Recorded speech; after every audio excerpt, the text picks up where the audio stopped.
आज के इस क्लास में हम सब जानेंगे भाई बहन कहानी की समीक्षा। इसके पहले के क्लास में मैंने आप सबको बताया था कि किसी भी कहानी की समीक्षा करने के लिए आपको मूल रूप से 8 बिंदुओं पर ध्यान रखना है। तो आइए उन्हीं बिंदुओं पर ध्यान रखते हुए हम भाई बहन कहानी की समीक्षा को जान लेते हैं। तो मैंने पहला बिंदु आपको बताया था कि कहानी का शीर्षक, भाई बहन कहानी का शीर्षक अत्यंत छोटा, सहज, सरल और आकर्षण पैदा करने योग्य है। पूरी कहानी भाई बहन के इर्द गिर्द ही घूमती रहती है। साहब और सुंदरिया, हाथ पकड़कर मिले जाना, पूरी कहानी में भाई बहन शब्द प्रभावशाली ढंग से प्रयोग किया गया है। और आप समझ सकते हैं कि भाई बहन कहानी ही, भाई बहन शीर्षक ही इस कहानी का प्रमुख शीर्षक होना चाहिए। इसके अलावा कोई उपयुक्त शीर्षक आपको ना दिखे। दूसरा, कथा वस्तु। कहानी की कथा वस्तु अत्यंत ही महत्वपूर्ण है। आज से 112 वर्ष पहले लिखी गई यह कहानी आज भी उतनी ही प्रासंगिक है जितना उन दिनों थी, जब अंग्रेज हमारे देश से सब कुछ लूटकर अपने देश ले जा रहे थे। उस समय हमारे लिए यह अत्यंत आवश्यक था। वो हमारे यहाँ से कच्चा माल ले जाते थे और उसे फिनिश्ड प्रोडक्ट बनाकर हमारे यहाँ वापस हम ही लोगों को बेचते थे। इसीलिए गांधी जी ने कई आंदोलन भी किए थे, स्वदेशी आंदोलन के नाम पर। तो उन दिनों यह अत्यंत जरूरी था कि हम सभी देशवासी स्वदेश की वस्तुओं का प्रयोग करें, तभी हम अपने देश की रक्षा कर पाएंगे। और इस बात को ध्यान में रखकर यह कहानी लिखी गई है और बड़े ही सहज और सरल ढंग से बच्चों के माध्यम से यह बात जन जन तक पहुंचाने का प्रयास किए राजेंद्र बाला घोष ने किया है, और बंग महिला राजेंद्र बाला घोष। तो कहानी की कथा वस्तु बहुत सुंदर और महत्वपूर्ण है। आज भी हम चीन देश के सामान को बहिष्कार करने की बात हमेशा करते हैं, और ये एक परम सत्य है कि जब तक हम दूसरे देशों के वस्तुओं का प्रयोग कम नहीं करेंगे, बंद नहीं करेंगे, तब तक हम अपने देश का भला नहीं कर पाएंगे।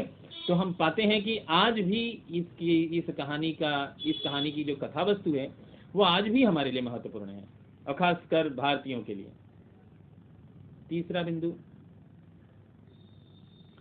तीसरा बिंदु है कथोपकथन, संवाद जिसको हम लोग कहेंगे। तो कहानी में जो संवाद हैं वो पात्रों के अनुकूल है। भाई बहन जिस उम्र के हैं, उनकी बातें, उनकी हरकतें, उनके द्वारा बोली गई हर बात उनके उम्र और उनके पात्रानुकूल है। तो इस बिंदु पर भी यह कहानी खरी है। एक बात आपको अवश्य जान लेनी चाहिए कि यह कहानी के शुरुआती दिनों की बात है।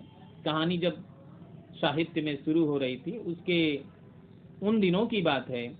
और जैसा कि आप अपने बंग महिला के जीवन परिचय में पढ़े होंगे तो वहाँ पर एक बात भी पाए होंगे कि भाई बहन कहानी को हिंदी की प्रथम मौलिक कहानी का सौभाग्य प्राप्त है। तो आप समझ सकते हैं कि किस प्रकार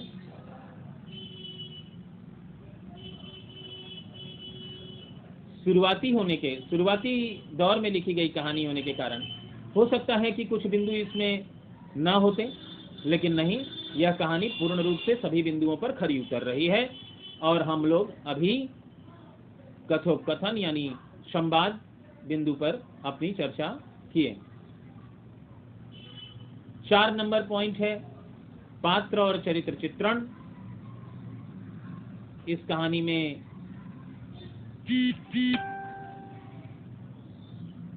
जो पात्र हैं वो मुख्य रूप से भाई और बहन, भाई साहब हरिराम वर्मा और बहन सुंदरदेई सुंदरिया, बड़े भाई श्री राम, बाबू जयराम दास साहब और सुंदरिया और श्री राम के पिता, ये मुख्य रूप से पात्र हैं। इसके अलावा रामदीन बिशाती का जिक्र एक जगह पे हुआ है, जिससे साहब जर्मनी देश का बना खिलौना खरीदा है। और इस प्रकार कहानी के पात्र हैं और उनके चरित्र चित्रण पात्र के अनुसार हैं। श्री राम बड़ा भाई है, उनका चरित्र उसी तरह से उभर कर आया है। बहन छोटी है तो छोटे बच्चों की हरकतों में वहाँ कहानी में प्रस्तुत है। साहब थोड़ा अभिमानी किस्म का है तो उसके व्यवहार आचरण उस प्रकार से हैं। तो कुल मिलाकर चरित्र चित्रण भी पात्रों के अनुकूल है। 5 नंबर बिंदु, देश काल और वातावरण। जिस समय ये कहानी लिखी गई थी उस समय के अनुसार यह कहानी पूर्णतः खरी है। देश काल को ध्यान में रखकर जब तक आप देश काल का ध्यान नहीं रखेंगे, वातावरण का ध्यान नहीं रखेंगे, कहानी की सजीवता उत्पन्न नहीं होगी। आप जब वातावरण की चर्चा करेंगे तभी लोग यानी पाठक अपने आप को उस कहानी से कनेक्ट कर पाएंगे। तो उस समय जैसा भी वातावरण रहा, भरत मिलाप का मेला, मेले में नान खताई, रेवड़ी इत्यादि का मिलना, तो ये जो चीजें हैं ये देश काल और वातावरण के अनुसार हैं और आप इसको भी इस बिंदु पर भी कहानी की चर्चा करके पाएंगे कि कहानी पूर्णतः खरी है। अगले बिंदु की बात करें तो वह है भाषा शैली। भाषा शैली कहानी की अत्यंत रोचक, सहज, सरल और बोधगम्य है, जो कहानी की लोकप्रियता का प्रमुख कारण भी होता है। तो इस कहानी में वैसा ही है। अगला बिंदु है उद्देश्य। कहानी का उद्देश्य बहुत ही सहज, सरल, महत्वपूर्ण और प्रभावशाली है। उस समय हम सभी भारतीयों को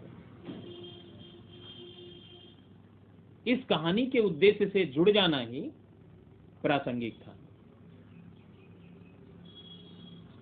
क्योंकि यही हमारे देश की सुरक्षा कर सकती थी और यही एक बड़े आंदोलन के रूप में उभरा।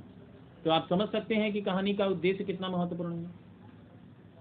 और फिर अंतिम बिंदु, कहानी का प्रारंभ और अंत। कहानी का प्रारंभ भरत मिलाप के मेले से होता है और अंत बड़ा भाई साहब हरिराम वर्मा अपने बड़े भाई श्री राम की बातों को मानकर स्वदेशी वस्तुओं की एक दुकान खोलता है, मातृ भंडार जिसका नाम है, और वहां पर वो स्वदेशी वस्तुओं की बिक्री करता है और वो देश हित में सारे कार्य करता है, जैसा कि उसके भाई ने उसको समझाया था, श्री राम ने समझाया था। और ये कहानी की सफलता का मुख्य आधार है कि हम अपने छोटों को समझाकर अपने देश का सर्वाधिक भला कर सकते हैं। और अब हम आते हैं कि यह कहानी, जैसा मैंने बताया, 1908 में बाल प्रभाकर खंड 3 भाग 1 में प्रकाशित हुई थी। तो 1908 के संदर्भ से, 1908 के देश काल और वातावरण से आप जुड़ें और तब इस कहानी को सोचें और समझें, तो आपको पूर्णतः यह कहानी समझ में आएगी, कहानी की समीक्षा समझ में आएगी। धन्यवाद।